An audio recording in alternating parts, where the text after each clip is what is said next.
धरती पर जब जब अधर्म बढ़ा, जब जब अंधकार ने प्रकाश को चुनौती दी, तब ईश्वर ने केवल अवतार ही नहीं लिए, बल्कि कुछ ऐसे दिव्य अस्तित्व भी रचे जो समय की सीमा से परे हैं, जिन्हें न उम्र छू सकती है, न मृत्यु रोक सकती है, और न ही उनका अस्तित्व कभी समाप्त हो सकता है। हिंदू धर्म ग्रंथों में वर्णित 7 चिरंजीवी वे महापुरुष हैं जो युगों से जीवित हैं, त्रेता से द्वापर और द्वापर से कलयुग तक। वे महाभारत के युद्ध के साक्षी रहे। रामायण की हर घटना के गूंज आज भी उनके भीतर जिंदा है। वे हिमालय की गुफाओं में साधना करते हुए भी मिल सकते हैं, किसी साधु के वेश में भटकते हुए भी, और कभी कभी हमारे आसपास हमारी दुनिया को अपनी अदृश्य शक्ति से संतुलित करते हुए भी। कुछ कहते हैं ये धरा की रक्षा के लिए जीवित हैं। कुछ मानते हैं कि जब संसार पर अंतिम संकट आएगा, तब यही 7 शक्तियाँ मानवता का मार्गदर्शन करेंगी। और कुछ इन्हें मिथक कहकर अनदेखा कर देते हैं। लेकिन प्रश्न ये नहीं कि वे हैं या नहीं, प्रश्न यह है कि इतने युगों से उनकी कथा जीवित कैसे है। आज रहस्य रेवोल्यूशन के इस अध्याय में हम खोलेंगे उन 7 अमर शक्तियों का रहस्य। अश्वत्थामा, विभीषण, हनुमान, परशुराम, कृपाचार्य, व्यास और बलराम। उनकी अमरता का कारण क्या है, उनका उद्देश्य क्या है, और आज वे कहाँ हो सकते हैं। तो आइए समय की धारा को चीरते हुए पुरातन रहस्यों की उस दुनिया में प्रवेश करें, जहां मृत्यु हार मान लेती है और इतिहास स्वयं उनके सामने नतमस्तक हो जाता है। भारतीय पौराणिक कथाओं के अमर नायकों की विस्तृत कहानी। 7 चिरंजीवी, स्टोरी ऑफ 7 चिरंजीवी। भारतीय पौराणिक कथाओं में अमरता का विचार गहरा महत्व रखता है। ये अमर आत्माएं अपने कर्तव्य, भक्ति और न्याय के प्रतीक के रूप में जानी जाती है। इन्हें 7 चिरंजीवी कहा जाता है, जो महाभारत, रामायण और अन्य ग्रंथों के महान पात्र हैं। ऐसा माना जाता है कि ये आज भी पृथ्वी पर विचरण करते हैं और कलयुग में अपनी भूमिका निभाने के लिए प्रतीक्षा कर रहे हैं। आइए अश्वत्थामा, राजा बलि, वेदव्यास, हनुमान, विभीषण, कृपाचार्य और परशुराम, इन 7 चिरंजीवियों की विस्तृत कहानियों को जानें और उनके अमर जीवन के रहस्यों को समझें। अश्वत्थामा, शापित अमर योद्धा। अश्वत्थामा गुरु द्रोणाचार्य और कृपि के पुत्र थे। उनका जन्म एक ब्राह्मण परिवार में हुआ, लेकिन उनकी पहचान एक शक्तिशाली योद्धा के रूप में बनी। महाभारत के कुरुक्षेत्र युद्ध में उन्होंने कौरवों की ओर से लड़ते हुए अपनी वीरता दिखाई। लेकिन जब पांडवों ने छल से उनके पिता द्रोण की हत्या की, तो अश्वत्थामा के मन में बदले की आग भड़क उठी। युद्ध के अंतिम दिनों में उन्होंने रात के अंधेरे में पांडवों के शिविर पर हमला किया और द्रौपदी के 5 पुत्रों उपपांडवों की हत्या कर दी। इस क्रूर कृत्य से भगवान श्री कृष्ण क्रोधित हो गए। उन्होंने अश्वत्थामा को शाप दिया कि वो अमर तो रहेगा, लेकिन उसे अनंत काल तक असहनीय पीड़ा सहनी पड़ेगी। श्री कृष्ण ने उसके माथे की मणि छीन ली, जिसके कारण उसका घाव कभी नहीं भरता। कहते हैं कि अश्वत्थामा आज भी जंगलों और सुनसान स्थानों में भटकते हैं। 7 चिरंजीवियों में उनकी कहानी साहस और नैतिक पतन के बीच की महीन रेखा को दर्शाती है।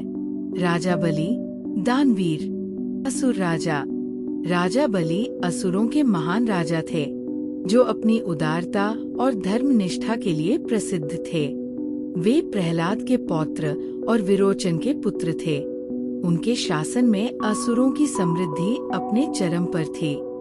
उनकी कीर्ति इतनी फैली कि भगवान विष्णु को वामन अवतार में आना पड़ा। वामन ने बलि से 3 पग भूमि मांगी। बलि ने बिना हिचक स्वीकार कर लिया। वामन ने अपने विराट रूप में 2 पग में स्वर्ग और पृथ्वी नाप ली। तीसरे पग के लिए बलि ने अपना सिर आग कर दिया। बलि की निष्ठा से प्रसन्न होकर विष्णु ने उन्हें पाताल लोक का राजा बनाया और अमरता का वरदान दिया। केरल में ओणम पर्व के जरिए उनकी याद आज भी जीवित है, जब वो हर साल अपनी प्रजा से मिलने आते हैं। 7 चिरंजीवियों में बलि त्याग और सम्मान के प्रतीक है। वेदव्यास, अनंत ज्ञान के रचयिता वेदव्यास, जिन्हें कृष्ण द्वैपायन भी कहा जाता है, महर्षि पराशर और सत्यवती के पुत्र थे। यमुना नदी के एक द्वीप पर जन्मे व्यास का रंग गहरा होने के कारण उन्हें कृष्ण नाम मिला। उन्होंने विश्व के सबसे बड़े महाकाव्य महाभारत की रचना की। इसके अलावा उन्होंने वेदों को 4 भागों ऋग्वेद, सामवेद, यजुर्वेद और अथर्ववेद में विभाजित किया, जिससे वे जनसाधारण के लिए सुलभ हो सके। व्यास को अमरता प्राप्त है और कहा जाता है कि वे आज भी हिमालय में तपस्या में लीन हैं। 7 चिरंजीवियों में वे भारतीय संस्कृति और साहित्य के संरक्षक के रूप में पूजे जाते हैं। उनकी रचनाएं आज भी हमें ज्ञान और धर्म का मार्ग दिखाती है। हनुमान, भक्ति और शक्ति का प्रतीक। हनुमान, जिन्हें पवन पुत्र या बजरंगबली भी कहा जाता है, अंजना और केसरी के पुत्र थे। उन्हें भगवान शिव का अवतार माना जाता है। रामायण में उनकी भक्ति और वीरता की कहानियां अमर हैं।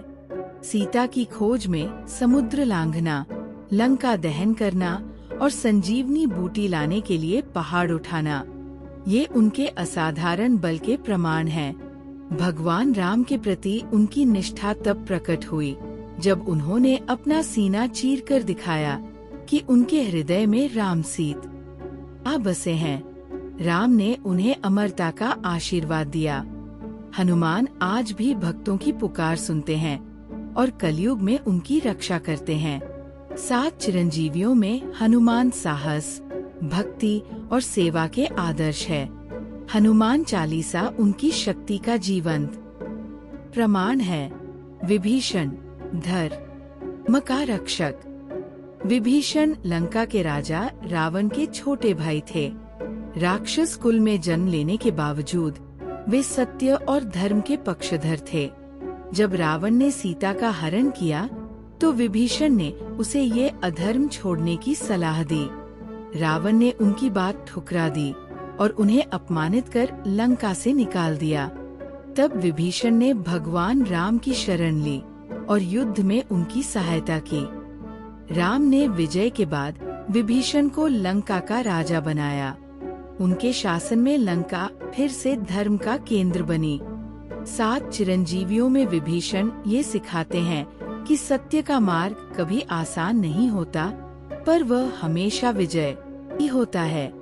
कृपाचार्य, युद्ध और ज्ञान के गुरु। कृपाचार्य महर्षि गौतम के पुत्र शरद्वान के वंशज थे। उनकी बहन कृपी के साथ उनका पालन पोषण राजा शांतनु ने किया। महाभारत में वे कौरवों और पांडवों दोनों के गुरु थे। युद्ध में उन्होंने कौरवों का साथ दिया, लेकिन उनकी निष्पक्षता और धर्म के प्रति समर्पण अटल रहा। कुरुक्षेत्र का युद्ध समाप्त होने पर वे कुछ गिने चुने योद्धाओं में से थे जो जीवित बचे। कृपाचार्य को अमरता का वरदान मिला है। 7 चिरंजीवियों में वे ज्ञान, धैर्य और कर्तव्यनिष्ठा के प्रतीक है। कहते हैं कि वे आज भी सूक्ष्म रूप से मानवता का मार्गदर्शन करते हैं। परशुराम, क्रोध और धर्म का अवतार। परशुराम भगवान विष्णु के 6ठे अवतार थे। वे ऋषि जमदग्नि और रेणुका के पुत्र थे। अपने फरसे परशु के लिए प्रसिद्ध परशुराम ने पृथ्वी से 21 बार क्षत्रियों का संहार किया जब उन्होंने अधर्म का रास्ता अपनाया। वे एक महान योद्धा और तपस्वी थे। उनकी माता की हत्या के बाद उनके क्रोध ने उन्हें यह कठोर कदम उठाने के लिए प्रेरित किया। परशुराम को अमरता प्राप्त है और कहा जाता है कि वे कलयुग के अंत में प्रकट होंगे। 7 चिरंजीवियों में वे धर्म की रक्षा और अधर्म के विनाश के प्रतीक है। उनकी कहानी हमें संतुलन और न्याय का पाठ पढ़ाती है। क्या आपने कभी सोचा है कि हमारे शास्त्रों में वर्णित 7 चिरंजीवी आज भी मौजूद हैं? वे महापुरुष जिन्हें काल का प्रभाव नहीं छूता, जो त्रेता युग, द्वापर युग और अब कलयुग तक जीवित है, और जो आज भी पृथ्वी के किसी कोने में, किसी पर्वत पर, किसी जंगल में तप, रक्षण और प्रतीक्षा में बैठे हैं। आज इस वीडियो में हम प्रकट करेंगे वह रहस्य, कलयुग में वास्तव में कहाँ रहते हैं 7 चिरंजीवी, और कौन कौन सी प्राचीन कथाएं आज भी उनके अस्तित्व की गवाही देती है। एक हनुमान जी, गंधमादन पर्वत के अमर प्रहरी। कहते हैं जिन्हें राम नाम में विलीन होने का वरदान मिला, वे कभी नष्ट नहीं हो सकते। हनुमान जी आज भी पृथ्वी पर विचरण करते हैं। शास्त्र कहते हैं कि उनका मुख्य निवास गंधमादन पर्वत, हिमालय की उन दुर्गम चोटियों पर है जहां सामान्य मनुष्य पहुंच ही नहीं सकता। लेकिन कथाएं कहती है कि जहां जहां राम कथा होती है, वहां हनुमान जी अदृश्य रूप में उपस्थित रहते हैं। कई संतों ने, कई सिद्ध पुरुषों ने दावा किया, रात के सन्नाटे में लाल प्रकाश की आभा दिखती है। वह कोई साधारण शक्ति नहीं, वह पवन पुत्र स्वयं है। 2 अश्वत्थामा, नर्मदा के तटों पर भटकता अमर योद्धा। महाभारत के अंत में भगवान कृष्ण ने उन्हें श्राप दिया था, कलयुग के अंत तक अमर रहोगे, परंतु घायल, अकेले और भटके हुए आज भी मध्य प्रदेश और गुजरात की नर्मदा घाटी में। लोग बताते हैं कि रात के समय एक असाधारण विशालकाय पुरुष, घावों से लथपथ, माथे पर एक रहस्यमयी चोट के साथ दिखाई देता है। कहते हैं कि वही अश्वत्थामा है। कई स्थानीय साधु दावा करते हैं कि वह आज भी मंदिरों में औषधि मांगता है। उसकी आवाज पत्थरों को कंपाने जितनी भारी होती है। 3 परशुराम, महेंद्रगिरी पर्वत पर तपस्या, भगवान विष्णु का छठा अवतार और एकमात्र ऐसे अवतार जो आज भी जीवित बताए जाते हैं। वे कभी समुद्र तटों पर घूमते हैं, कभी हिमालय की गुफाओं में लीन होते हैं, परंतु उनका मुख्य निवास माना जाता है ओडिशा का महेंद्रगिरी पर्वत। कथाओं में ये भी कहा गया है, वे कलयुग के अंत में आने वाले कल की अवतार को शस्त्र विद्या देंगे, यानी समय आने पर वे संसार को पुनः धर्म की ओर ले जाने वाले युद्ध का हिस्सा होंगे। 4 विभीषण, लंका के अदृश्य रक्षक। रामायण के अंत में भगवान राम ने विभीषण को 2 वरदान दिए, लंका का राजा बनो और कलयुग के अंत तक जीवित रहो। मान्यता है कि श्रीलंका में विभीषण कोटटेक के आसपास आज भी उनकी उपस्थिति महसूस की जाती है। वे राक्षसों के वंशजों को धर्म के मार्ग पर रखते हैं और लंका की रक्षा अदृश्य रूप में करते हैं। कई लोगों का मानना है कि लंकापति विभीषण अब एक साधक रूप में हैं, जो दैवीय संतुलन बनाए रखने के लिए छिपे रहते हैं। 5 कृपाचार्य, हिमालय के शांत आश्रमों में कौरवों और पांडवों दोनों के गुरु, महाभारत के कुछ ही जीवित बचे योद्धाओं में से एक। युद्ध के बाद वे हिमालय चले गए और वहां से आज तक बाहर नहीं आए। शास्त्रों में कहा गया है, वे समय समय पर ऋषियों को दर्शन देते हैं और आने वाले युगों के ज्ञान की तैयारी कर रहे हैं। उनका आश्रम हिमालय की गहराई में किसी ऐसी गुफा में है जहां पहुंच पाना संभव नहीं। 6 महर्षि वेदव्यास, बद्रीनाथ की व्यास गुफा, वेदों का विभाजन, पुराणों की रचना और महाभारत, इतनी विशाल ग्रंथ सृष्टि करने वाले महर्षि व्यास को भी चिरंजीवी का वरदान प्राप्त है। उनका मुख्य निवास स्थान माना जाता है उत्तराखंड में बद्रीनाथ के पास स्थित व्यास गुफा।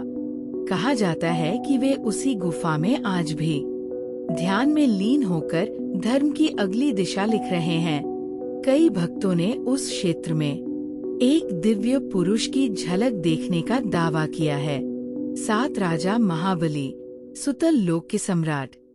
वामन अवतार में भगवान विष्णु ने जब महाबली से उनका राज्य मांगा, तो उनकी भक्ति भावना से प्रसन्न होकर उन्हें सुतल लोक का शासक और चिरंजीवी होने का वरदान दिया। कहा जाता है कि सुतल लोक एक दिव्य पाताल लोक है, जहां महाबली आज भी राज करते हैं। प्रतिवर्ष ओणम के समय वे अपनी प्रजा से मिलने पृथ्वी पर उपस्थित होते हैं। ये परंपरा आज भी केरल में मानी जाती है।